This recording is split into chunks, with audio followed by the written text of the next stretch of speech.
వక్ఫ్ చట్టంపై సుప్రీంకోర్టుకు వెళ్లింది వైఎస్ఆర్ కాంగ్రెస్ పార్టీ. వక్ఫ్ చట్టాన్ని సవాల్ చేస్తూ సుప్రీంకోర్టులో ఒక పిటిషన్ దాఖలు చేసింది వైసీఆర్ పార్టీ.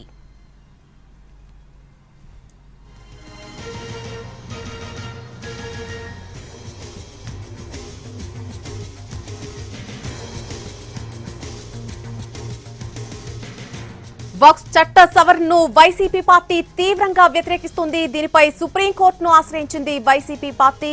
వక్ఫ్ చట్టాన్ని సవాల్ చేస్తూ సుప్రీంకోర్టులో ఒక పిటిషన్ దాఖలు చేసింది.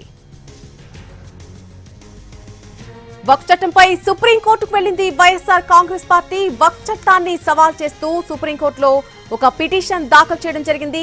ఈ చట్టంపై సుప్రీంకోర్టుకు వెళ్లింది.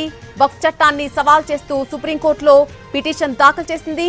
ఈ సవరణ బిల్లును మొదటి నుంచి కూడా వైసీపీ వ్యతిరేకిస్తూ వస్తోంది. పార్లమెంటు ఉభయ సభల్లో కూడా వ్యతిరేకించామని తెలిపింది. అలాగే ఇప్పటికే వక్ఫ్ చట్టంపై సుప్రీంకోర్టులో ఎంఐఎం, కాంగ్రెస్ కేసులు వేశాయి. ఇప్పుడు వైసీపీ కూడా వక్ఫ్ చట్టంపై సుప్రీంకోర్టు తలుపు తట్టింది.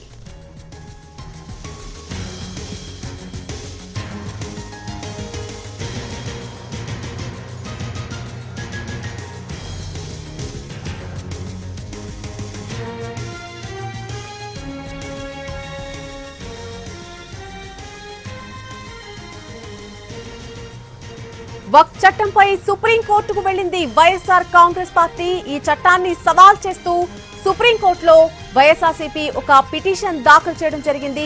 ఈ చట్ట సవరణ బిల్లును మొదటి నుంచి కూడా వైసీపీ పార్టీ వ్యతిరేకిస్తూ వస్తోంది. అలాగే పార్లమెంటు ఉభయ సభల్లో కూడా వ్యతిరేకించామని పార్టీ తెలిపింది. ఇప్పటికే వక్ఫ్ చట్టంపై సుప్రీంకోర్టులో ఎంఐఎం అలాగే కాంగ్రెస్ పార్టీలు కేసులు వేశాయి. ఇప్పుడు వైసీపీ కూడా వక్ఫ్ చట్టంపై సుప్రీంకోర్టుకు వెళ్తోంది.